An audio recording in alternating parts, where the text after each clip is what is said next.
It is 1 o'clock Eastern time, so I think we'll get started here. Others will join us as we get going here.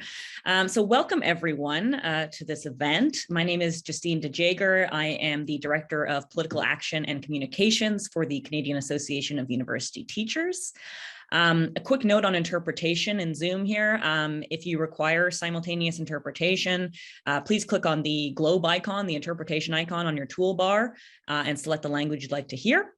Alors, bonjour à tous et à toutes. Moi, c'est Justine de Jager. Je suis la directrice d'action politique et de communication pour l'ACPU, pour l'Association canadienne des professeurs et professeurs universitaires. Si vous avez besoin de l'interprétation simultanée, cliquez sur l'icône du globe sur votre barre d'outils et sélectionnez le langage dont vous voulez entendre. All right, so now to business. I want to thank you all for joining us today for this panel discussion on academic publishing, data surveillance, and human rights. The moderator for today's discussion is Lisa Levesque. Lisa is a law librarian at the Toronto Metropolitan University, formerly known as Ryerson. Lisa will start with a territorial acknowledgement, introduce our three panelists, and then lead us through what promises to be a terrific discussion. We will close with a brief Q&A, so keep those questions in mind. And throughout, please do engage with the Q&A through the Zoom platform. So you can ask questions or upvote questions that have already been asked using that Q&A platform on the toolbar near where you'd see the interpretation icon as well. Finally, in about 90 minutes from now, I will come back to close things off, but you will not have to see me for some time, and I will turn it over to Lisa. Please enjoy, everyone. Thank you. Thanks, Justine. All right, so I would like to start with a land acknowledgement. All right, so I'm zooming in today from Toronto, although I'm sure we have people on the call from all across Canada, but Toronto is the Dish with One Spoon territory. The Dish with One Spoon is a treaty between the Anishinaabe, Mississaugas, and Haudenosaunee that bound them to share the territory and protect the land. Subsequent Indigenous nations and peoples, Europeans, and all newcomers have been invited into this treaty in the spirit of peace, friendship, and respect. And at my institution, it's common practice for us to share a personal reflection when we share a land acknowledgement. And so my reflection on the Dish with One Spoon is that it's really quite explicit. Right, we have to share resources. We're all sharing one spoon. If we don't share it, not everyone will get to eat. The land acknowledgement reminds us that Europeans and newcomers brought into the treaty, which includes me as a white Canadian, are invited into it with the understanding that we cannot hoard the spoon for ourselves. We have to share the dish together, which, given the state of Indigenous and non-Indigenous relations, means we need to do more deliberate, focused, and well-funded work towards reconciliation and equity. I want to thank the Canadian Association of University Teachers for putting on today's event. It's a really incredibly important topic. So we're here today to talk about how two major library vendors, Thomson Reuters, which is based in Canada, and RELX, which is the parent of publishing giant Elsevier, are engaged in data surveillance. So both of these vendors have amassed huge quantities of user data, and through private contracts, they have sold it to government and law enforcement organizations, including the US Immigration and Customs Enforcement, or ICE. And ICE, as we all know, has been criticized for engaging in practices contradictory to United Nations and international norms, such as separating families and the mass detention and deportation of migrants in inhumane conditions. So I'm really excited to moderate today's panel for two reasons. The first is that it touches really directly on my work as a law librarian at Toronto Metropolitan University, because as a law librarian, in Canadian legal research, the two most prominent subscription databases, Westlaw Edge and Lexis Advanced Quick Law, are Thomson Reuters and RELX products, which means together they hold a near duopoly on legal information. And so Canadian legal research necessarily relies on these products. So I'm sure that the law faculty and students who I work with on a regular basis would be aghast that a downstream effect of their research is that ultimately ICE can more effectively track, detain, and deport migrants on a mass scale. But law, of course, is not the only discipline that relies heavily on products from these vendors, although it might be the most ironic for our human rights researchers. Thomson Reuters and RELX are both giants in the fields of scholarly information. Their products are deeply entrenched in the research landscape, and you might well use them on a regular basis for your own research. Librarians have always cared deeply about problems with library vendors and the scholarly communication landscape, but this is now a topic of concern for all of us. I think all Canadian academics should be outraged that our collective scholarly research is being used to fuel reprehensive law enforcement practices. So the second reason I'm excited for today's topic is that, it's a bleak topic, migrant data surveillance, but there is hope, right? There is action that we can take. So just as university communities, including Laval, Concordia, UBC, Guelph, and UQAM, are increasingly pushing for divestment of their pension funds from investment in fossil fuels, there's an imperative to assess concerning activities by major library vendors, which universities are effectively bankrolling through both their pension funds and their library subscriptions.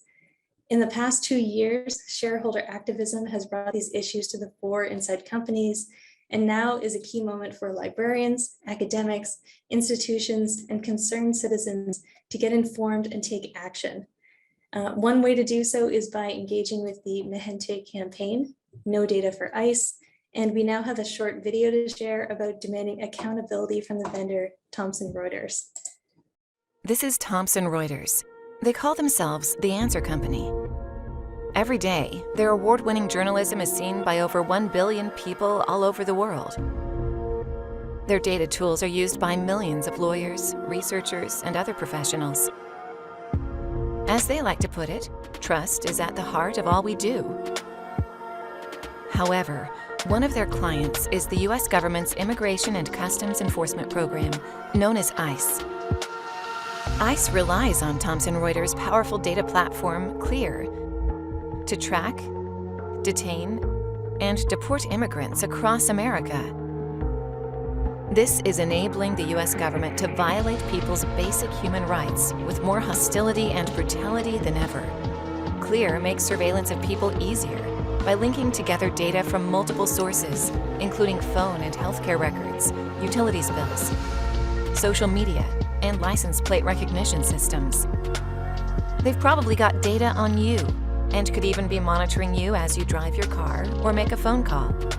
ICE has a mandate to deport as many people as it can, and now is one of the most powerful and unaccountable police forces in the country. It has increasingly turned towards companies like Thomson Reuters to fuel its deportation machinery. Thomson Reuters' Special Services team is even actively building ICE's target lists. ICE arrests ordinary people as they go to work, drop off their kids at school, or even drive their pregnant wives to the hospital. Thomson Reuters make huge profits from helping ICE to separate families, criminalizing migration, and facilitating the abuse of human rights. Their annual general meeting is on June 3rd. It's time we got some answers. Join us in demanding that Thomson Reuters cut their ties with ICE. Share this video now. Yeah, so with that really sort of quick overview and framing, and with that video, which I think does a good job of, hopefully prompting us towards action, I'd now like to introduce today's expert panelists. All right, let's start with Sarah Lamdon. Sarah is a professor of law at the City University of New York School of Law. She specializes in information law and policy spanning the spectrum from government transparency to personal data privacy. She also serves as a senior fellow for the Scholarly Publishing and Academic Resources Coalition, she is a fellow at NYU School of Law's Engelberg Center on Innovation, Law, and Policy, and co-chair for the Invest in Open Infrastructure Community Oversight Council. Thank you, Sarah. We're so happy to have you here today. All right, next is Emma Pullman. She is the Capital Stewardship Officer for the BC General Employees Union. She helped build the union's capital strategies program to leverage its fully divested $110 million investment funds to push for stronger investment that protected workers and the planet.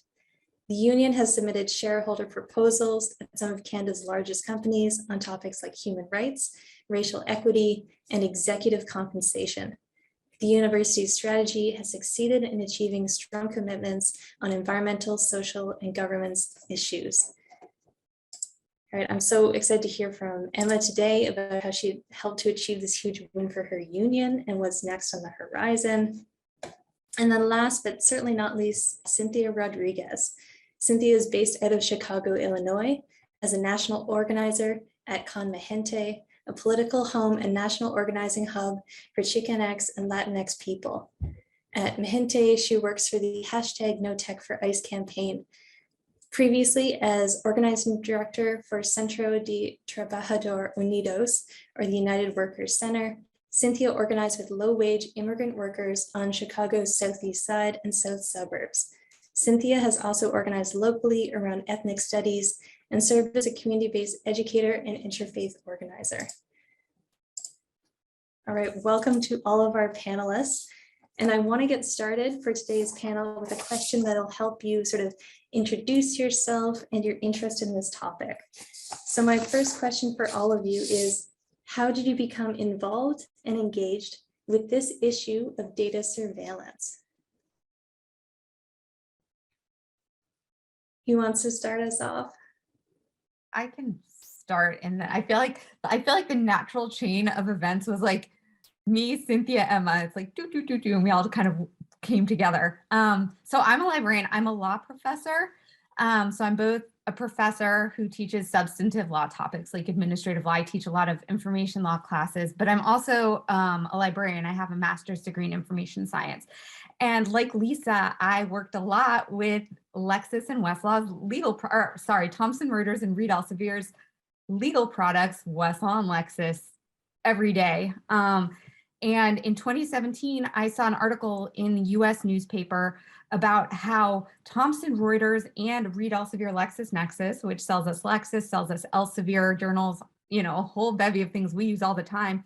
I saw an article saying that they were vying for contracts to participate in ICE's extreme vetting program, which is like this huge surveillance infrastructure that was being built, especially in 2017 at the start of the Trump administration.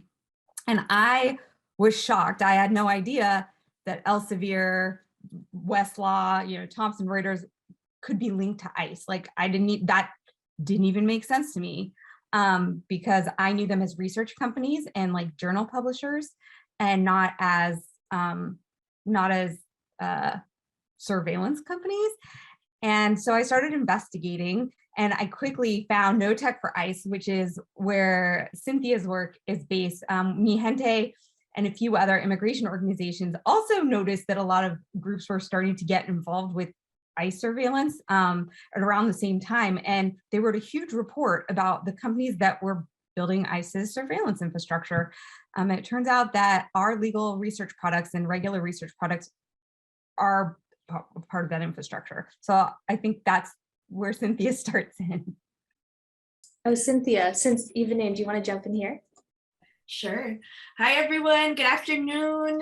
Sending you greetings from Chicago. My name is Cynthia Rodriguez. I am a national organizer with Mi Gente, and the No Tech for ICE campaign at Mi Gente begins around 2018 in name, right? But it was really the culmination of so many conversations, so many concerns, and so many scratching our heads, right? And trying to figure out what is happening. Why is it that community members have so many concerns about how ICE ends up at people's doors, at people's cars, at people's workplaces? And so those conversations were happening all over the country with different people over and over again. And we started to figure out that there was some ways to connect the dots between what we were hearing on the ground and the big apparatus of big data and big tech. And so we started to see that something did indeed smell pretty foul, right? That there was a source to all of this. And that is the big machine of ICE digital surveillance. So before I was at Mi Gente, as a national organizer, I was an organizing director on Chicago's Southeast Side. And I had a community member, for instance, that came up to us once at a meeting and said, hey, I have 2 phones, and one of my phones is a phone number that I haven't shared with anybody, like a couple of family members at most, that's it. But I haven't put it down anywhere that I can think of. But for some reason, I'm getting messages to this phone from an ICE agent. But ICE has another phone number that I have, right? And those are the kinds of questions that people had in the community, and that's what we mean when we say that the No Tech for ICE campaign was really founded by community members and what people were hearing on the ground, is that people had those kinds of questions. And so it's been clear right now that what's happening is that there's a big octopus with many tentacles, right? I think a metaphor that a lot of us like to use here, right, to talk about how ICE has been gathering the data of so many community, of hundreds of people, billions of people, and has been putting it into a giant system, right? And casting a net of surveillance that is increasing every single day. And that is so massive, right? And so the No Tech for ICE campaign began to understand what were the different pieces of data and tech that were coming together. Data brokers, data analytics, biometrics, and the CAUT software, right, where a lot of this data is stored. And then together with so many different kinds of communities all over the country, right? Amazing librarians, law students, shareholders, teachers, professors, community organizers, directly affected people. We began to take jabs and fight back to this big ICE machinery. And so we're here now, several years from the beginning of No Tech for ICE, but every day understanding how the pieces fit together and how the puzzle of ICE digital surveillance works even more. But that is the beginning of No Tech for ICE, very much rooted in community, and it has grown with the research, with the work, with the organizing of people on this call, and hopefully with people who are joining and hearing, whether it's for the first time or coming back to learn more. Okay, thank you, Cynthia. And thank you for introducing this imagery of the octopus armed vendor with all of these different sort of business lines. I think that'll be helpful for us as we think through this. All right, over to you, Emma. The question is, how did you become involved and engaged with this issue of data surveillance? And I'd really love to hear about your work with the shareholder proposal. Sure. Well, thank you, Lisa, and thank you to everyone who's here today, and to my co-panelists, and to CAUT for putting on the event.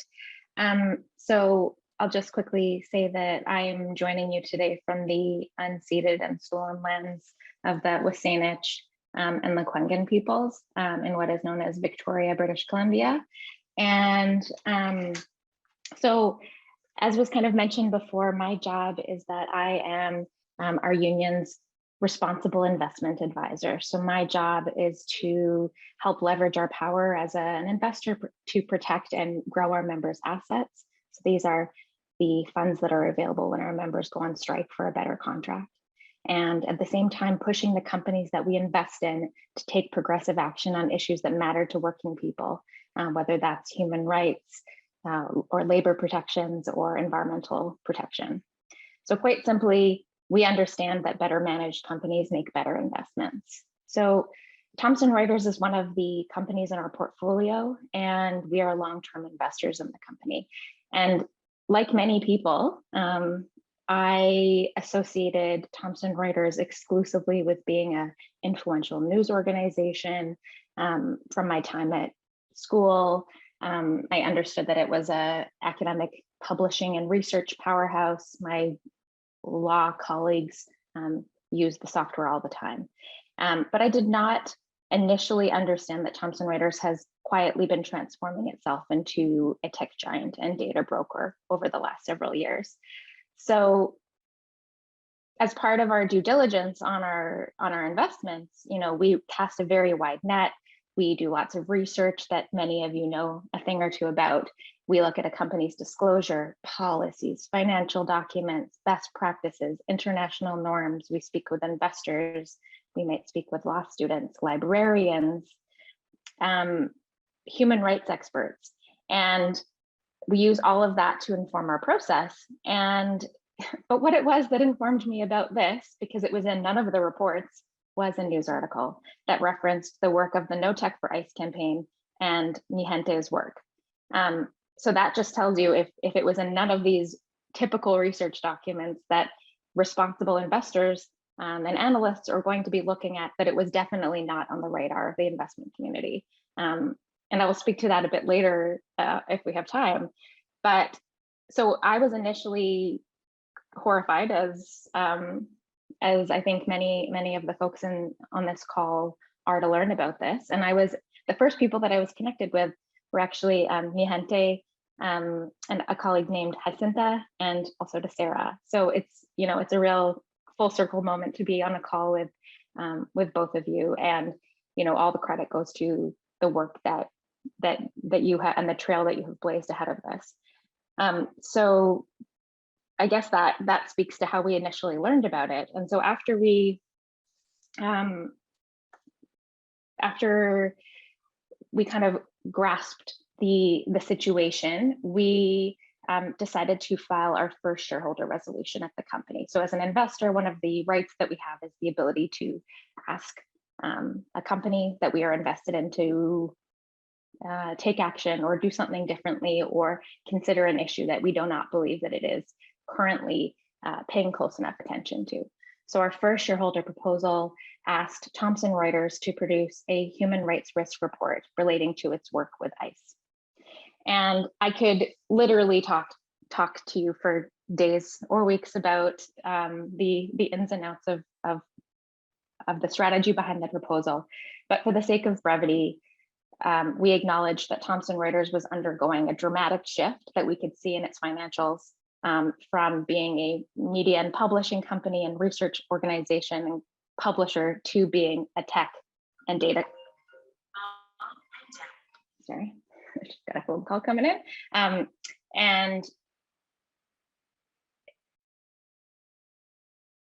And that as a tech and data company, it lacked adequate human rights due diligence practices. So our proposal specifically asked whether or not Thomson Reuters was out of step with market practice by having not adopted the United Nations Guiding Principles on Business and Human Rights, or UNGPs. And these are considered the gold standard in terms of managing human rights risks. And really quickly, again, I could talk for a whole hour about the UNGPs, but they're a set of principles on human rights for companies, and they hold that business enterprises must avoid causing or contributing to adverse human rights impacts directly through their own activities, seek to prevent or mitigate human rights impacts through their operations, products or services or business relationships, and the company should have in place appropriate due diligence. And there's a specific piece in the UNGPs that talks about what circumstances a business enterprise would end a business relationship over these concerns with human rights. So we specifically pointed to the UNGPs because other technology companies have been adopting the UNGPs, and they are widely considered the kind of gold standard. So I will never forget our first meeting with the company. I was told in the conversation, this proposal can never pass right. And that is because Thomson Reuters is controlled almost 2/3 by a holding company that is owned by the Thompson family, some of the richest, I think the richest family in Canada. And because the company controls 70% of the shares, a shareholder proposal can never pass. And I replied, when the majority of independent shareholders are concerned about this, we hope it will force you to act. And so the first time we filed the proposal, it earned 14%, which sounds like a very low number.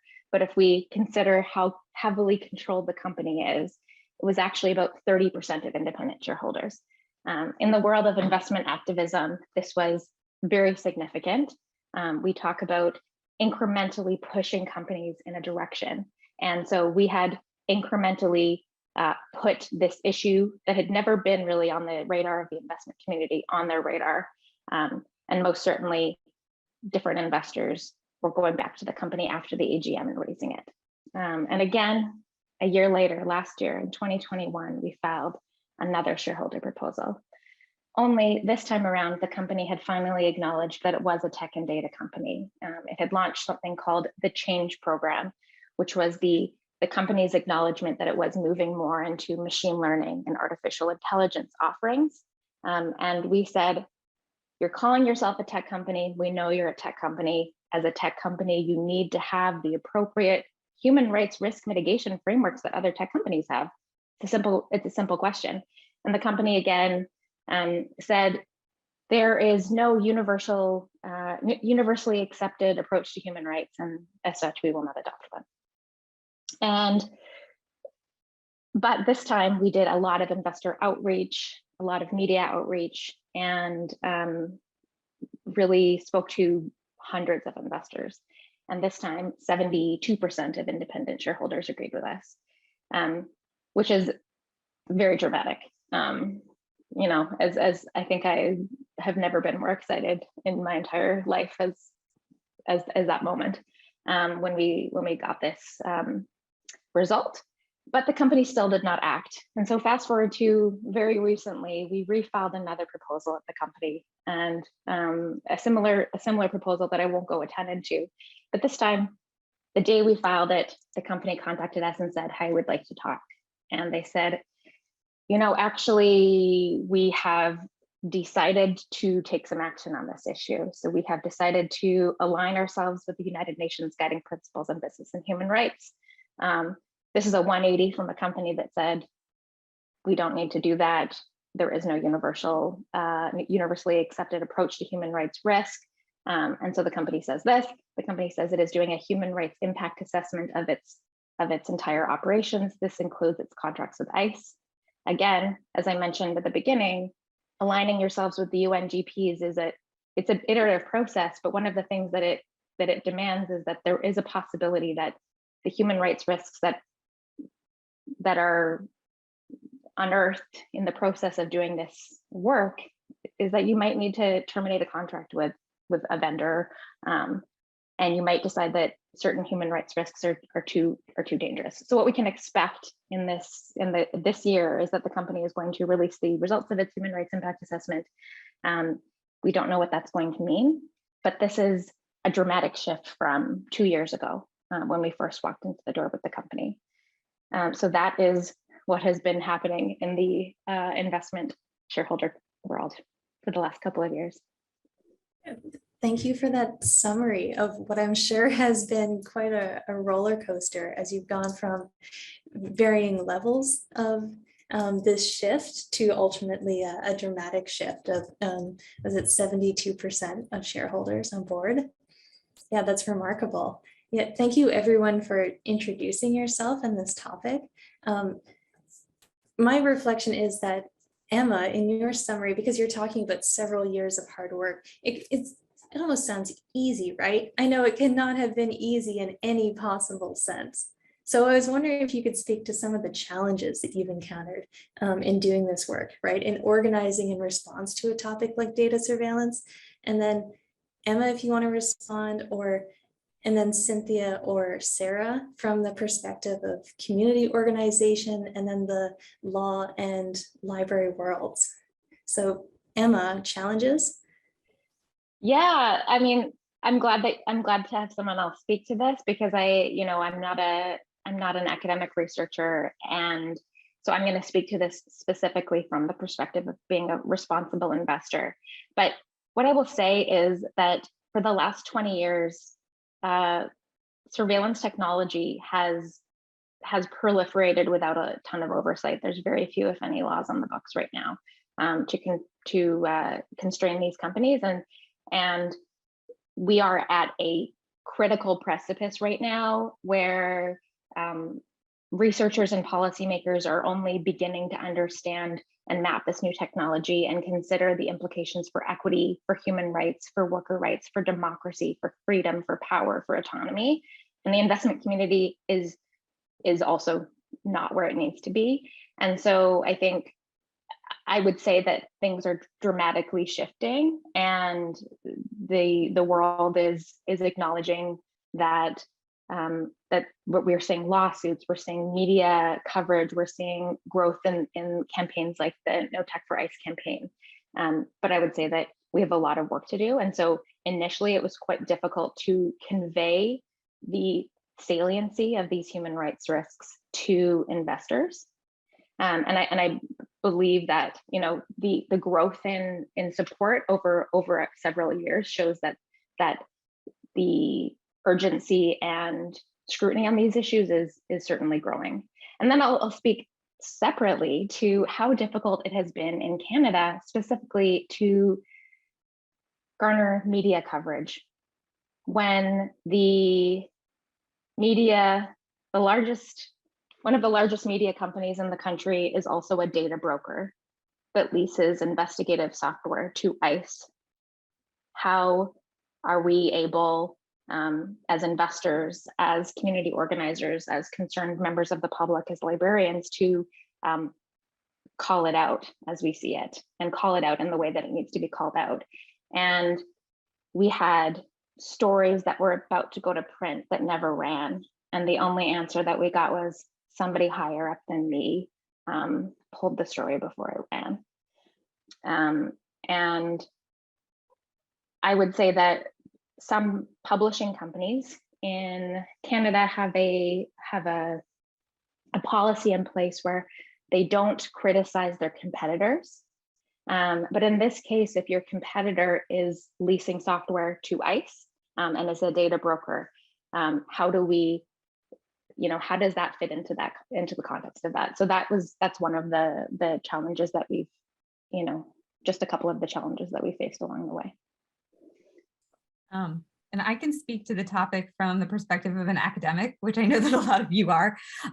So after I found out about the problem in 2017, I found a lot of the same problems that Emma described, but on the academic side, which is really interesting because we have academic freedom, intellectual freedom, you know, kind of anti-censorship ethos, you know, in library communities and in academic communities, but I've hit a lot of walls. So after I found out about the issue, the first thing I did was, with a colleague, write a blog post for the American Association of Law Libraries website. And we posted the blog post and it came down within a couple minutes. It came down almost immediately because the American Association of Law Libraries said that they were afraid of being sued by the companies. And in truth, I don't know about how it works in Canada's, you know, academic professional organizations, but our library associations are heavily subsidized by these publishers, right? By these kind of giants, these corporate giants. So we found that we still really have a hard time discussing this problem in academic professional organizations.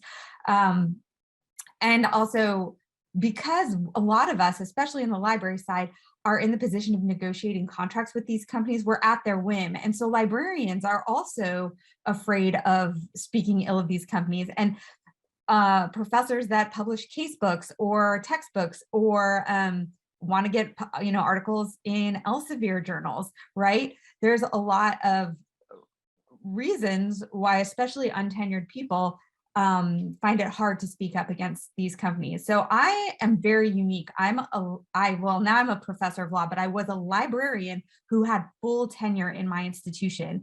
And it was kind of a coincidence that I'm the one who really dug into this topic, but it was also kind of a function of my tenure that I was able to dig into this topic because I had protection of tenure. I had the support of my institution, but even with support of my institution, I got a lot of pushback from Reed Elsevier LexisNexis. So I actually faced kind of a certain level of harassment from the company, which I know actually isn't unusual for these companies to do to librarians, especially librarians without tenure. But I got a lot of phone calls from Reed Elsevier LexisNexis. My boss, my dean, got a lot of phone calls from Reed Elsevier LexisNexis. They actually put a professiontional Lexis sales rep in our school who told students to report back whenever I talked about the ICE contracts. I had a lot of heat on me for a while, but I was really lucky. I had the protective shield of tenure, right? So I know that's something most of us don't have. And that's one reason I've been so persistent about pushing forward is I do it for everybody who doesn't feel like they can push forward. I feel like for every me, there are probably 1,000 people who would like to say something but feel they can't. And to that end, I put 2 articles I wrote for academic audiences in the chat. I also have a book coming out in fall that is called Data Cartels, and it compares these companies and their activities across markets. The octopus that Cynthia describes, it identifies this as cartel-like behavior and discusses the harms that it causes, immigrants, that it causes academics, that it causes legal researchers and people who need legal assistance. So we are here, like, we're focusing on ICE because it is an alarming problem, and some of the best work has been done around this, like, really problematic crossover between research products and ICE. But keep in mind, these products also get sold to other major institutions that can have harmful roles or harmful effects on civil liberties and stuff like that. They sell to hundreds of law enforcement agencies that aren't ICE. They sell to child welfare agencies that make decisions about who should be, who's a risk of harming their child. They sell to benefits organizations who decides what services the government should give people. Basically, what these companies' products do, what their analytics products claim to do, is label all of us with degrees of risk in all sorts of situations. In situations where we are being looked at for insurance, where we are being looked at as potential tenants and employers and credit, credit users, and also healthcare systems use these to decide who's at risk of opioid addiction. They're fighting the opioid war, right? So these companies are causing potential human rights violations in multiple sectors because of their octopus-like power. So yeah, I'll link I'll put a link to the Data Cartels landing page in case you want to read just the overview of kind of the problem that you can identify from an academic standpoint, but it does just make it so clear that what Cynthia and what Emma are doing and what Mi Gente and what BCGU are doing are such important steps in the process of identifying and unraveling these relationships that we kind of inextricably have with these companies. Thank you, Sarah. Yeah, and if I can say, those 2 articles you've just put in the chat, I think that is how we first became aware of this issue at my library. They're really impactful for us and to me. So I highly recommend reading those and becoming more aware of this from the academic side of things. Cynthia, did you want to speak here to challenges that you've encountered, right? As we're talking about this, there's, as we keep using this octopus metaphor, it becomes so complex. What challenges did you encounter with community organizing? Thank you. And I'm really excited for Sarah's book. So, so waiting on that. And I just want to say also thank you, again, Emma and Sarah, for all the work that you've done on this and folks on this call. I think the challenge is exactly what you're naming, right, Lisa, that the problem seems so immense, right? And it is. We're talking about a kind of problem that we learn more about every single day.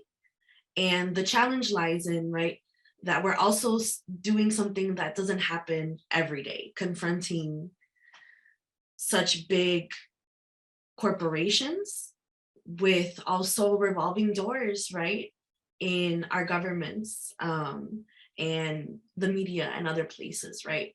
And so a big challenge has been having conversations with community about how massive the scale of this issue is. And so I think the big challenge there is, what happens when we start to get overwhelmed by how much data we're talking about, by how much technology we're talking about in how many places. And that's why we always say, this work, the work of No Tech for ICE and the work that we get to do with everyone here is about power. It's work that's about power, and it's work that's not about paranoia, right? Although we can understand how overwhelming this can be and what it means to be faced with what we understand is data and tech, right, as this new frontier of policing and immigration enforcement. But how do we continue to focus on building power and being grounded in building together and not falling into paranoia, right? And I think being able to have this conversation, being able to speak on what's been challenging and what's been successful is a part of helping us build towards that power, right? What lessons have we learned and what do we need to continue to do? Because when we look at the scale of the issue, I think it's been really important for us to understand that because the scale of the issue is so big, then it's so important that we focus on the work that we're doing locally, right? A part of what the No Tech for ICE campaign does is support people to figure out, okay, we have these huge contracts, right? Speaking about these ICE contracts, right? ICE has contracts for millions of dollars with LexisNexis, with Thomson Reuters. But what does that look like where you live, right? What does that look like at your school? What does that look like at your library? What does that look like in your city and your municipality?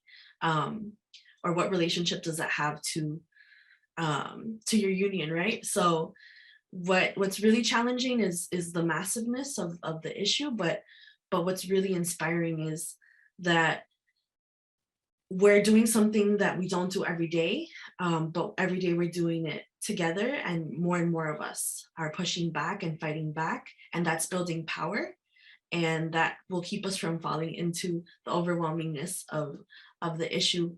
But we're all a part of really understanding how digital surveillance is changing, how policing is changing, and so our organizing is responding in that way as well.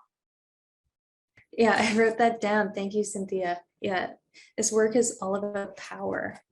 So reflecting on that and what power is possible, and Sarah's comments about tenure, right, where you do have some power individually supported by your institution to pursue this.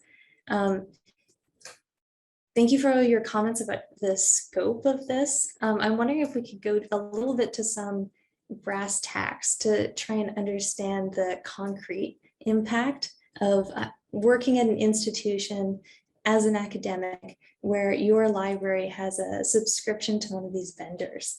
And so, Sarah, I'm going to turn to you. So let's say I'm a Canadian academic at an institution like this, right, with one of these library subscriptions. How do I, through my usage data or through my institution's financial investment or anything else, my pension, right, how am I contributing to this data surveillance problem, the problem of the surveillance of marginalized communities? So as an academic or somebody who does research, somebody who visits a library, I've identified kind of two primary ways, right? The first is through feeding potential data to these companies that can then, go through kind of the warehouse of data that these companies compile and go into these data brokering databases or help make risk products. And the other is through the money that we pay for the contract. So for the first, for the data, neither company, neither Thomson Reuters nor Elsevier, LexisNexis, both are the companies that have major data brokering contracts with ICE. Neither of them have promised librarians that they do not or will not in the future sell or provide researcher data collected by people on their research products to data brokering and ICE products. So it's not that we haven't asked, I have multiple times asked these companies to write a written statement or to put on their website a promise that researchers' data is protected from their data brokering business. And they have not done that. And I think the reason why is fairly obvious. It's they would love to profit off of our data. And you can see they already do in their, especially Elsevier, LexisNexis, in its academic metrics products. Academic metrics our impact factors and how many clicks we get. That's all based on researcher data. When someone clicks on your article, when someone looks at your article, who's associated with your article, right? That's all data collected on various platforms like SSRN, Science Direct, what have you, right? So they're already finding ways to monetize researcher data, but they also, if they could figure out a way to monetize researcher data to other industries, I don't think they want to prohibit themselves from doing that by making any promises to us. So one way is that our data gets collected and stored forever in their systems and could be used now or in the future in products for ICE and products for law enforcement in data surveillance products. And then the second way is obviously our money. Contracts to West and Lexis products, whether it's academic research products or legal research products or financial research products, they're expensive. It costs a lot of money to have legal research platforms and to have Science Direct and other Elsevier platforms, right? Elsevier journals cost plenty of money. So when we as academic institutions, whether we're libraries or part of faculties, when we buy those products from these companies, that money goes back into the, Thomson Reuters research and development systems, and it goes to subsidize and to fuel the growth of their data analytics and risk analytics products. As I think it was Emma, maybe it was both of you, as it was pointed out, these companies are kind of pivoting away from traditional publishing towards data analytics products. They have invested and continue to invest billions of dollars in hiring technologists and building new machine learning, artificial intelligence products to label us as risks, label us as good bets or bad bets, right? To figure out ways to sort humans and sell that sorting data to ICE, to law enforcement, to whoever will buy it. And our subscription fees are what makes that possible. These companies are not like cute little mom and pop science publishers or legal research experts. They're multi-billion-dollar information conglomerates that are huge. I mean, really, don't think like cute little octopus, think like gigantic octopus. These are multi-billion-dollar companies that are making millions of dollars off of academic institutions and funneling that money into ICE surveillance products. Yay. Oh my goodness, yeah, and it's so concerning to think about a private company labeling individuals as high risk or no risk or what have you, because of that's inherently problematic. But I have to think, because I work with data and I read quite a bit about this, the data that they're working with is not going to be perfect. If we could see the data, which we can't because they're private companies, we would not perhaps find great assessments of the individuals mentioned there, which is incredibly problematic when we're thinking about individuals from marginalized groups and how they're categorized by a private company in this manner. So I was wondering if Cynthia, if you could speak to this a little bit. Can you speak to the issues that you see with regards to data capitalism, which is essentially what this is, and the increased use of private data for law enforcement in this manner? Definitely, and thank you for your question. So there's a lot there, right? A lot to unpack, and I think if it's all right, I want to share a little bit about how this work also connects to some of the other work that's happening with the No Tech for ICE campaign. So I think one thing that's really important to name is that, yes, we are talking about data capitalism, right? We're talking about a data economy. One thing that we always mention at Mi Gente is how data is the new oil, right? Data is the way that our data is collected, shared, and sold for profit is something to keep in mind, particularly in regards to policing in general, not just when it comes to immigration enforcement and what we're talking about here in terms of ICE contracts. So what we're seeing is that, in particular in terms of ICE, right, ICE used to rely on local police, right, in the US to be able to do the work, to fulfill their goals, to deport, to detain, to police immigrants. But what we've seen is that in the last decade, as different cities, municipalities in the US have passed what's considered quote unquote sanctuary protections or policies that limit information sharing, that sometimes prohibit information sharing with ICE, ICE has had to pivot, right? ICE has had to pivot how they police, and now that policing is becoming increasingly digital, right? As we've been talking about during this session. And so that's deeply concerning, right? Because what we're seeing is that there's now this gray area and this blurring of lines between tech companies, data companies, and local law enforcement and ICE.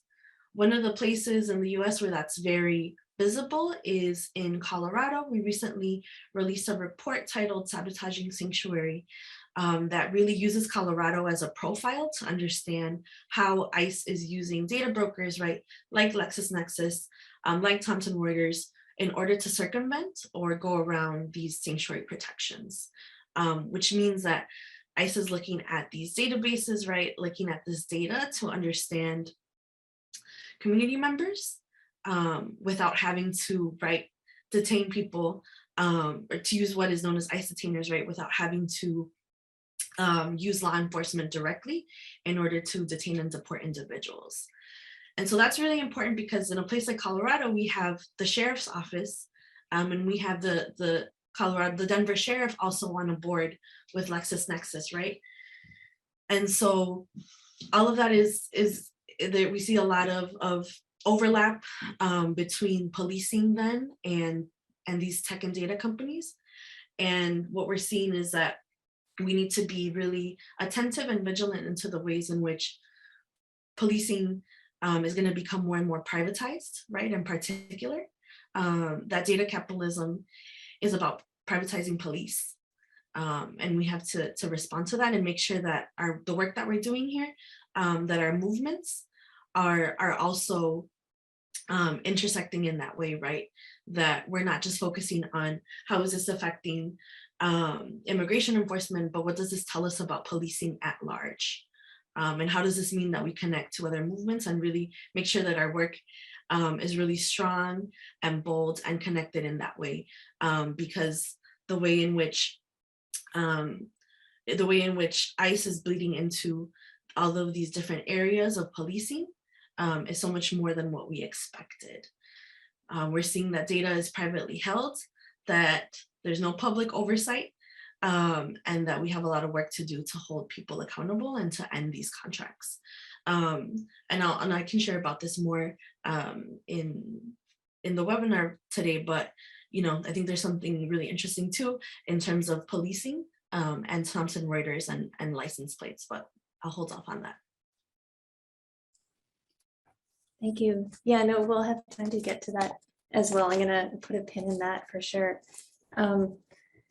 Yeah, in terms of the data capitalism that's taking place, that's increasingly empowering and giving new powers to law enforcement, which they wouldn't otherwise have access to. I think what I keep trying to wrap my mind around, and I understand it conceptually, but somehow maybe it's so disturbing, is the connection that we then have to these library products, right? So as an academic librarian, I would love to be able to purchase products to support my patrons that don't have a downstream effect of creating data surveillance and increased powers for the police, right? But we're in this situation where these two things are connected in this way. Right? So I'm wondering, and Sarah, I'm going to turn to you, but then Emma, if you want to jump in, how are we in this situation where library vendors have contracts with ICE? What are the developments in the scholarly communication landscape that have led Relics and Thomson Reuters to develop a major data brokerage portion of their business?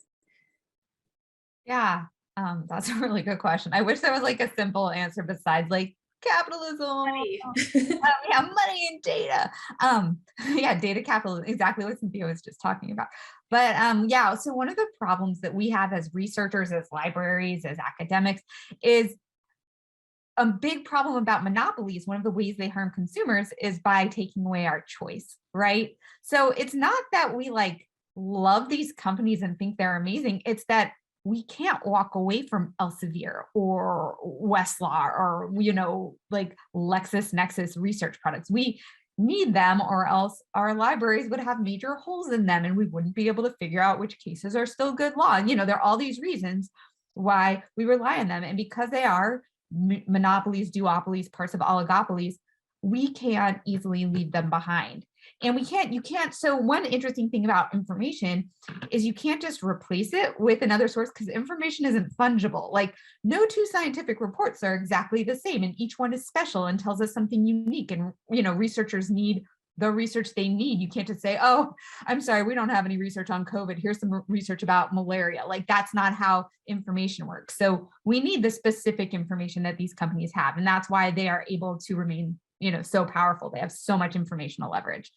And as far as the reason they got this way, I mean, they're moving the same direction that all of our other industries are, right? Like there's a reason our car collects our data and sends it to insurance companies, and our refrigerators collect data about what products we need and how fast we go through them, right?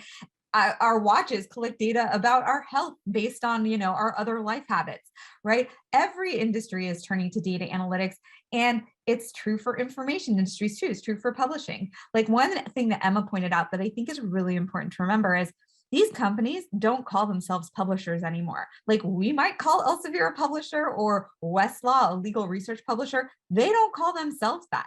They call themselves data analytics companies. They are it's not just like something they're adding to their business. It is a way that our library providers and our academic publishers are fundamentally changing their business models. And if you look at our research products, you can also see they're no longer just selling us a journal article or a case reporter. They're selling us predictions about what we could say in our court opinions that might persuade a particular judge, or which piece of research might be more valuable to grant funders, or which scholar is a better hire based on their metrics, right? They're not just repackaging published products as data analytics for other people. They're changing the way we do our work by making it a data analytics game too, right? Now they're selling us also as researchers predictions and prescriptions. So I don't know what that means for the future of publishing and for the future of kind of academic information, but it's an important shift for us to keep track of, I think. I think it's a concerning one based on everything that, Cynthia and Emma are sharing. Emma, any reflections on that? I mean, a lot. Yeah. I mean, I don't know that I have too much to add here.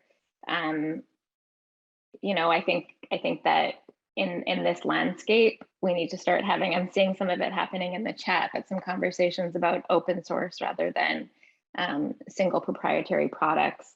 And that is a conversation that is, beyond the scope of my understanding, and I acknowledge how difficult it is when we're talking about a duopoly. But that said, it has been, when we first started working on this, one thing that I will say is we are very minor investors in Thomson Reuters. And if we had accepted that the fact that the company was heavily controlled, if we'd let that dictate whether or not we decided to come forward, we probably wouldn't have, and we wouldn't be in this position. And academic institutions are very significant. These are big contracts that we're talking about. These are, tens and tens of millions of dollars. And so you are customers of these companies. And as a customer, I think it's really important that you demand better, demand more. I think that, Sarah spoke to the fact that she's been trying to raise these concerns, and I know that many folks have. But I would say that a growing chorus of folks coming together and raising these concerns with these companies is important.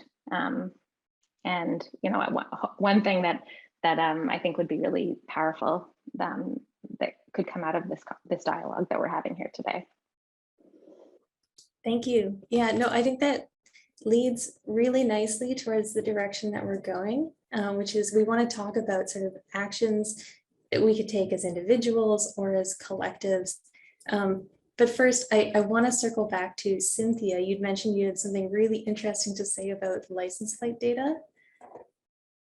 I wonder if you want to jump into that now. Mm-hmm. Yeah, I wanted to share that it's been really important for different communities that we've been supporting and working with, particularly in the US, to look at their local contracts to really understand the intersections between what's happening with this data getting into the hands of ICE, but also what it means for local law enforcement, local policing, in general. I'm based out of Chicago, where there's really great organizing that happens to challenge racist policing in the city. And we have been a city where people have pushed back, for instance, against Chicago's gang database, a database that was collecting the information of so many people locally that had no idea they were put on this database that had an incredible amount of erroneous information. People in Chicago have been spearheading a campaign called Stop Shot Spotter, which is taking on technology, gunshot detection technology, that has had really violent and deadly consequences to community here in the city, and that people are looking at all over the country.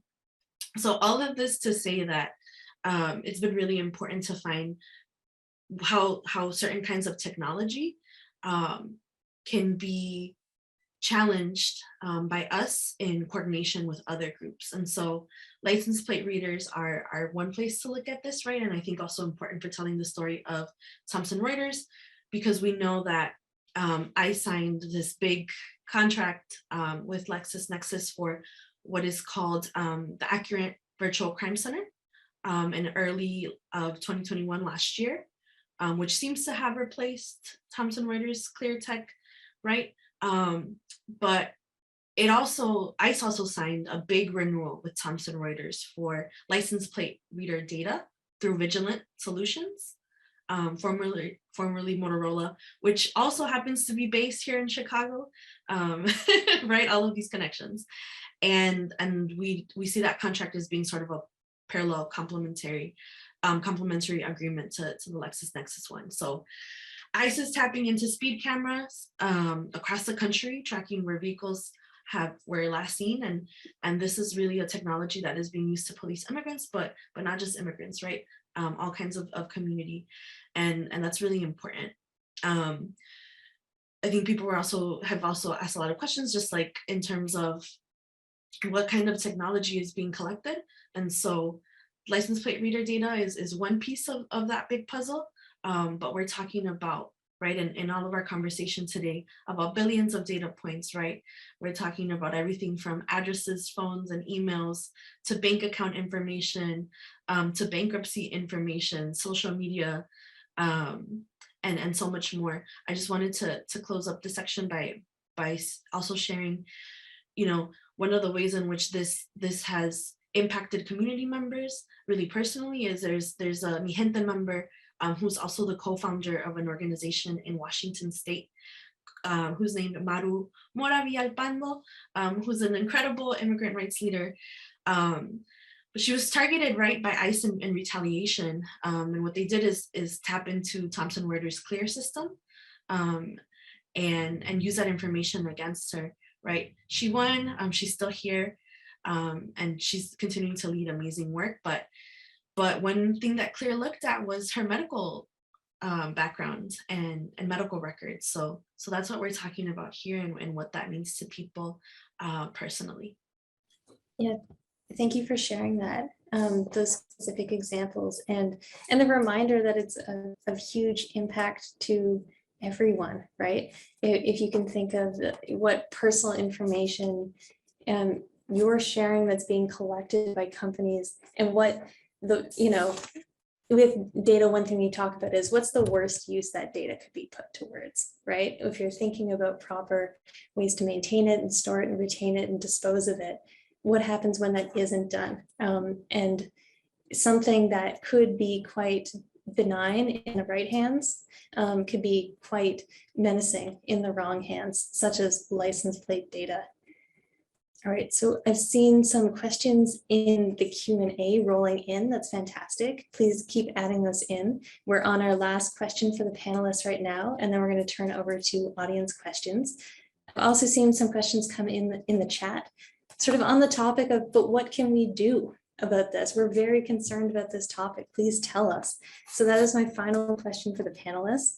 All right, how can Canadian academic institutions begin to push back, demand change, and divest from vendors who are causing active harm to marginalized communities. You could think about this in the personal level, the collective level, and with, maybe the complicating factor, as Sarah mentioned, that information is not fungible. We are reliant to a certain extent on these vendors for access to information for our research. Sarah, do you want to start? Yeah, so this is always my favorite part because like Emma said, like this really does have to be a situation where you all think of solutions and paths forward that are authentic and meaningful to you and feel safe to you. And that's so different from institution to institution. But a few things that have been tried. I mean, I think what Emma did is absolutely amazing, but also you need shareholders in order to do that. So if you don't have a shareholder, like if you are a school, I think Emma's correct that we are the consumers, right? So we have kind of a power as a consumer. So we can condemn things we don't like and things we don't approve of. One thing that hasn't been done much, but that I feel like it surprises me that this hasn't been done more is just letters of condemnation saying, hey, we are going to sign a contract with you because we know we have to, but we loudly and full-throatedly condemn this work. We don't think it should be associated with academic work at all. Here are the reasons why it concerns us. And making that known, right? That you're not happy, you're not consumers that are thrilled about this work.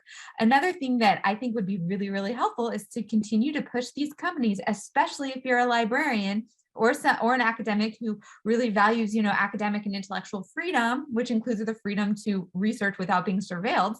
I think you should push these companies to publicly promise in written form that they will not use academic data and research data in data brokering products, that what happens to you on their research platforms will never be sold or shared with law enforcement, with, some customer who wants to buy that data, right? Neither company has done that yet. So I think continuing to push for that as a consumer is really important. And then also the third thing that I always say is, the one thing about monopolies, duopolies, oligopolies is, as I said before, a lack of competition. So if you do see new competitors, upstarts and legal research, platforms, or, some of those open access consortia and repositories that we see, foster them, support them, think about how we can financially support them, or, just support them as consumers, invite them into your institution, see if they're an option that you could use. Because if we keep treating, Lexis and Westlaw and Elsevier platforms like they're the only option, like they're the gold standard and that nothing else could be as good or could compete with them, then they'll continue to see themselves that way and to market themselves that way and to get the lion's share of, support from all of our research communities.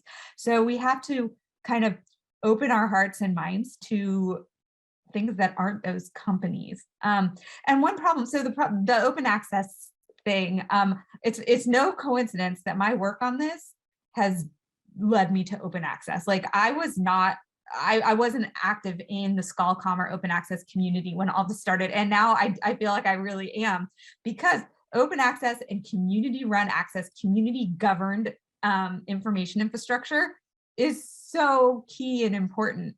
The problem with that infrastructure is it's not free, right? Especially as libraries know, like one of the most frustrating things you can say to a library is, oh, why don't you just put it online and manage it online? Why don't you just make your own? That kind of work and duplication and maintenance is so expensive and so time intensive, and it takes so much expertise. We need funding for that, right? And whether that funding comes from our governments or, some other major supportive institution, we should not have to do that labor for free. We can't be dependent on to keep those structures up and running without financial support. So financial support for open and community supported information infrastructure would be really helpful. And it's not that hasn't happened before. That doesn't happen all the time. We have public radio and public television, and we have, we have public news, right? So duplicating that kind of care and infrastructure in research platforms and digital publishing would be awesome if we could do that. Yes, absolutely. Open infrastructure. And, I would love audience members who are considering an open project, if this lights sort of a fire under you as you go, oh God, I want to be able to control my own information. I don't want to be a part of the system in the same way. And because sometimes it takes a real push to get there when we have been, reliant and to some extent complacent with the situation that we're in part because we've been kind of stuck as we've discussed. Emma, over to you. Do you want to talk about what's possible in terms of action? Sure. I mean, just like absolutely want to lift up everything that Sarah just said. And I don't have a ton to add here, but, again, you are the customers. I think that, letters of condemnation could be really powerful, and I'm sure they don't receive a lot of them. I would also venture a guess that many of the institutions that you work for have both endowments and pension plans that may or may not be invested in these companies. Look into it. If they are, make sure that these concerns are being raised with your asset managers where applicable, and that they're making their way to the company. You can file a shareholder resolution. One of these conversations about ensuring that this academic data is not making it into these products is a valid question to be raising with the company. Ask your institution to write a letter of condemnation, have more conversations about open access. And, I can't speak to this because I haven't read these contracts, but, have you read these contracts? Could there be a clause added to these contracts that stipulates something about data privacy? Could we push these companies a little bit when we're doing contract renegotiation? Some things to that you might be able to think about. But I really I would love to continue this conversation, and I hope that we can, as a community, keep talking about this. Yeah, and I'll just add there, offer support for your academic library if you have one, right? We have read the contracts. I mean, I'm not an acquisitions librarian myself. We care deeply about privacy. We want to absolutely spend our money effectively, purchase appropriate resources, support our patrons. We care about research. We care deeply. We don't always have the institutional support. And so we would love to have that support from our colleagues. Okay, Cynthia, you're leading us to the end here. Last question is for you. What action can we take? What thoughts do you have about this, in your context? Yeah, two things that come to mind to kind of build off of what Sarah and Emma have shared is that one, if you are a librarian, an academic, partner with your students, partner with students, whether that's law students, undergrad students, grad students. We have seen how powerful, right, the organizing of students has been for the No Tech for ICE campaign. That's something that is without a doubt. And we want to continue to see that grow. And I think that the most powerful organizing has been in conjunction and working together and trying to figure out, working through those questions together, thinking through strategy together and figuring out the landscape of your university or institution together.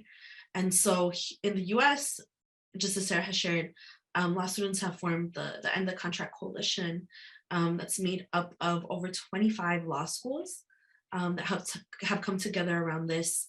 The different law schools have raised petitions locally, calling on their schools to investigate their funding with these companies, to end these contracts, to look at alternative ways of doing research, right, that doesn't involve these companies.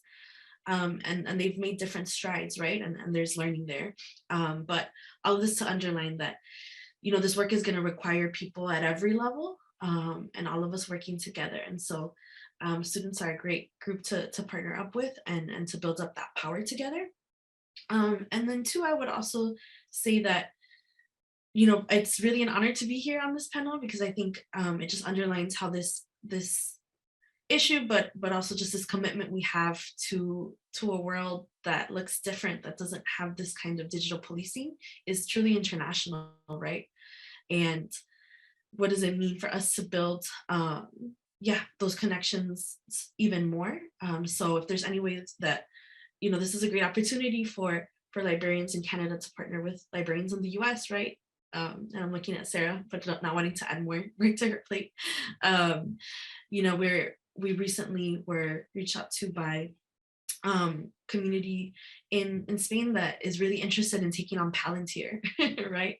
And really inspired by the work that folks have done in the US and Canada, right, to take on these companies. So we are in a moment where we're really making it clear just what this issue is and how it's something that affects us all and all of our different parts of the world. So being here is really important. And also just encourage folks to continue to meet after this, to have more conversations, and mi gente is here in whatever way we can support, right? We've supported a lot of different community in the US through research, through thinking through some of the organizing and strategy. But I know that ultimately people here on this call are experts. Just in general, everyone who's attending is an expert of what's happening in your own community, in your own institution, in your own school. And so would also encourage folks to really, to build out from there. And we're happy to be helpful in whatever way we can. Because as I said, right, this is going to require us at all levels to be taking this on. And the fight, we've just begun. Yeah, and also go tell people about it. I think Cynthia's right. We're really still at the phase where a lot of people don't know that this is happening. So go tell 5 other people in your academic community about this stuff. Because the more we all talk about it, the louder our voices get. And then we can do everything that Cynthia and Emma suggested, which is really, I think, the work ahead of us. Thank you. Yeah, no, absolutely. I think your contributions as panelists on this webinar will really help people understand. Right, there are major human rights issues occurring that impact me as an academic.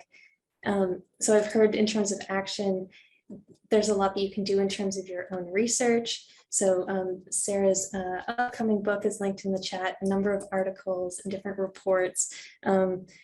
There's so much here that you can sort of learn more about. You can demand action at your institutions. You can research your own pension and the ways that your institution is involved. You can also look for areas to collaborate. So with students, love that suggestion, Cynthia, with colleagues, fellow academics, with librarians, or community members. And I think we have a couple of really excellent questions that have rolled in. So I'm going to turn it over to Andrea now, where she can field those.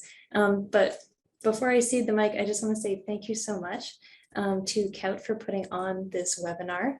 It's such a really important topic, and it's a great opportunity for, again, our panelists who are so knowledgeable to really share with the community about it. Specifically, so thank you, Sarah, thank you, Emma, thank you, Cynthia, thank you, Andrea, as an organizer, thank you, Mark Schwartz, also an organizer, visiting program officer at the Canadian Association of Research Libraries. Thank you, Lisa Bryn, formerly at Carl, now at Francophone University, St. Boniface in Winnipeg, and to Catherine McColgan, also at Carl. So thank you very much. And Andrea, over to you for questions.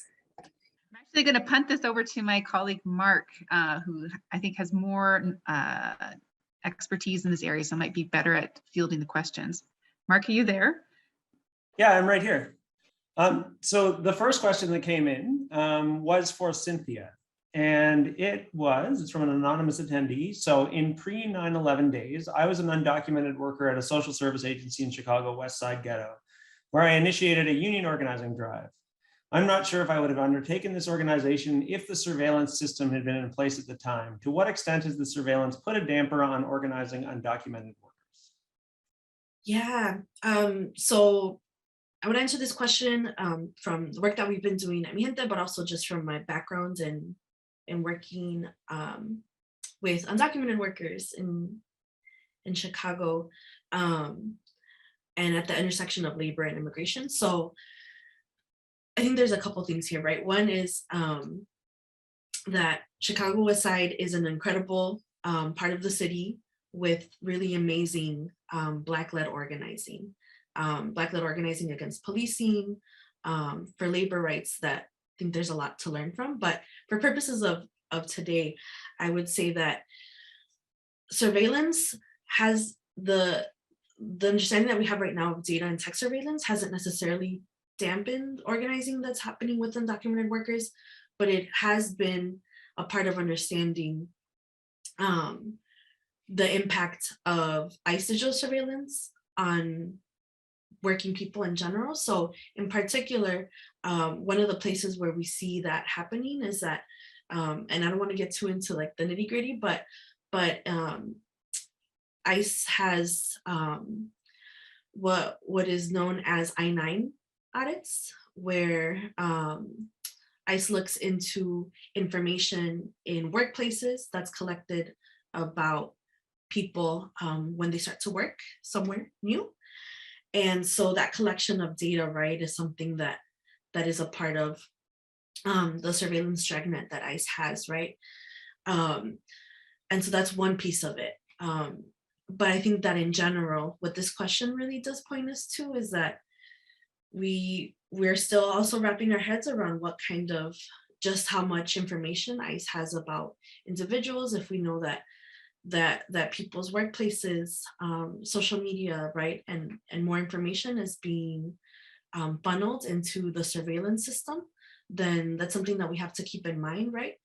But if anything, right, again, this is about power, not paranoia, and so we know that the only way to actually stay safe is to be organized, and so this is another call to continue to organize, because the only way that we can actually stay safe, even in the face of such alarming digital surveillance, is by organizing. Great, thank you so much, Cynthia. So the next question relates to metrics. So it's from Emily Hopkins, and the question is, I'd love to hear more about pushing back against metrics. I run an institutional repository, and it's definitely something that I'm interested in. I know about DORA and some of the pushing back against the usefulness of journal impact factors specifically, but how do we evaluate things that are being used in ethical ways? Are there any safe metrics? I know OpenAir is using Matomo for their analytics instead of Google, but it's certainly still metrics. So I don't know who would like to take that, Sarah? I'll go, because yeah, it's so funny. Academic metrics has like become my jam this year as I've learned more about data analytics across the marketplace. Like, academic metrics, the way they are right now, are basically just the same as risk products, but for academics, right? Like, how risky would it be to fund this grant? How risky would it be to hire this person, or to, to support this lab on our campus?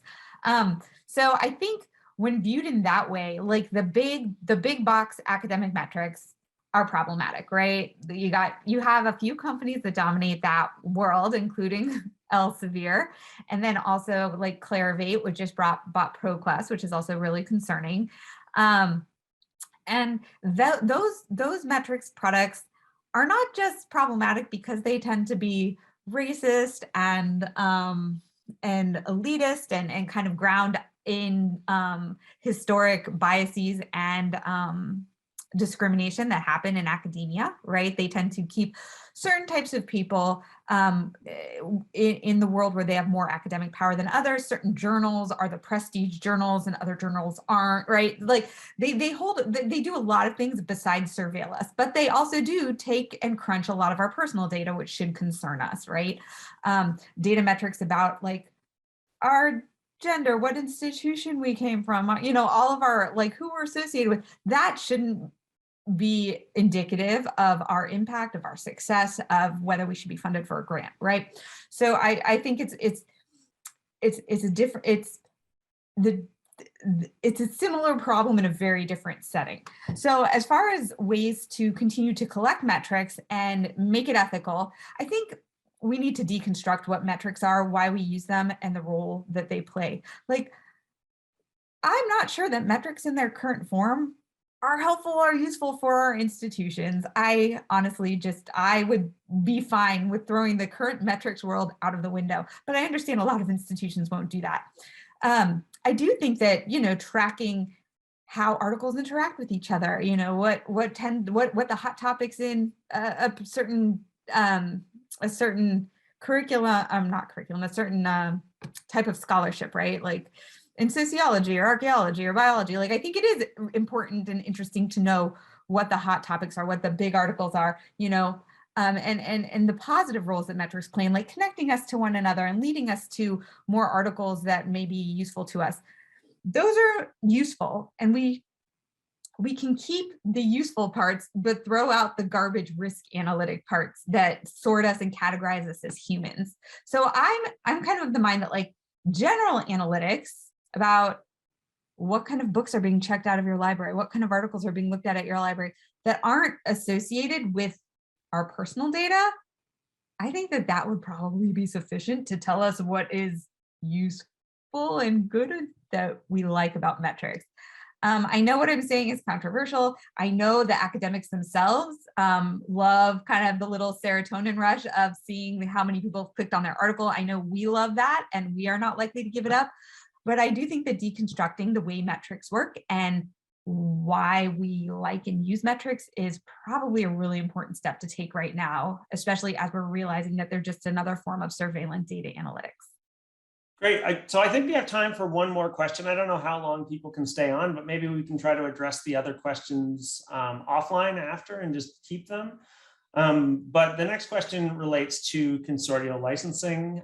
So in Canada, a lot of academic library purchasing is done through a consortium. Barbara, who wrote this question, attended a Canadian CRKN, or Canadian Research Knowledge Network webinar last week, where it was reported that the CRKN contract in 2022 was with Elsevier was worth 31.7 million. Are you aware of any efforts to influence the library consortium to address the issues in contract negotiations? So, I mean, we can take that on in 2 minutes. I don't know. It might be a challenge. Let me talk about an organization that I work with. I know it's a US organization, but Spark has a whole negotiations community around contract negotiations, where they make space for libraries and consortia that are interested in discussing negotiations. And I think we are going to, I'm currently serving this year as a fellow for them. And in that capacity, we're thinking about how to expand that kind of negotiations work to privacy and surveillance and contracts. So it will hopefully, it will pull over what Emma's been working on into a place where we can work on negotiations. So I'm looking to see that kind of work continue and increase. So if you are somebody who is working in a Canadian consortium, I would really encourage you to reach out to Spark. And if you want to, you can reach out to me and I'll connect you to Spark. But I know that's one place. I don't want to say that's the only place that's happening, because I'm sure it's not, but that is one place where that work is starting to happen. Awesome. So we actually do have 1 more minute, and I think that we only have 1 more question because the other ones are kind of related. So I'll go to Michelle's question and maybe we can answer it quickly. So it is, are the LII directors involved in this? CANLI has done great work in building up the resources to make these platforms less of an absolute necessity for the practice of law. Are they actively participating in the push or just passively acting as the free option? So this is a law librarian question. So I think it might go back to Sarah as well, although the others may have some feedback. But yeah, if you can, answer this in a minute, that's awesome, Sarah. Sorry, I'm they're all library questions. I'm okay. Yeah, CANLI is amazing. Actually, I think, Emma, you might have joined us. We actually, Jacinta and I talked in a CANLI panel last year in a freedom of access to law. They have annual meetings. So there's a whole movement called Freedom of Access to Law movement. It's FALM, CANLI, Cornell's LII, they are all part of the same interconnected community that's trying to make open access legal resources and trying to make sure that there's open source access to primary legal research documents, statutes, regulations, codes, constitutions, what have you. So I think that jumping on the FALM kind of bandwagon and joining in with their work is a major way. If you're a legal researcher, a major way to play a positive role and to get involved in legal information in particular. And yeah, FALM has like 4 major principles for open access in law. And I'll just share their website. But yeah, CAMLE, I think, is part of a world that is showing the model of what access to law should look like outside of like the legal research duopoly. Okay, thanks so much. Those are great answers to all of those questions. And I think it'll really drive some of the conversation we'll have in Canada and from around the world, as I think that we have a lot of people from other places too. So I'll turn it back over to CAUT to wrap up. And thanks again to everybody. Great, thanks, Mark. So thank you everyone for a fantastic event. I know there are a number of questions that we didn't get to, and I think this is a discussion that will be ongoing, as Mark noted, so that's really exciting. So again, thanks very much for the wonderful panel discussion. A huge thank you to our panelists, Emma, Cynthia, and Sarah, for being part of today's event and for all the work that you do regularly advancing this issue. And then a huge thank you also to our moderator, Lisa, who did, I think, an excellent job framing and leading the discussion today, especially doing it on short notice with which we were able to connect with you. So thank you. And then I want to say a special thank you to our colleagues who did enormous work to support and lay the groundwork for this event. So Mark Schwartz, Lise Bryn, Catherine McColgan, Susan Haig, and Emma Pullman, who did double duty as a panelist and an event planner. So thank you, Emma. And then thank you to CAT staff for their work in preparing for this event, particularly Andrea Stewart, Marcel Roy, Catherine Aubin, Margaret McGovern-Potier, Mafoya Dosuman, Rachel Vincent, and Melissa Bendig. And finally, I want to thank everyone in the audience for joining us and engaging in the lively Q&A.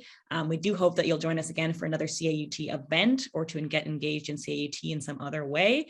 To those of you who are librarians and archivists, it seems like many of you, please consider becoming involved in our Librarians and Archivists Committee. You can find information on that under the committees section of our website, caut.ca. I think that's it for me. Hope everyone has a great day. Thank you. Merci, miigwech.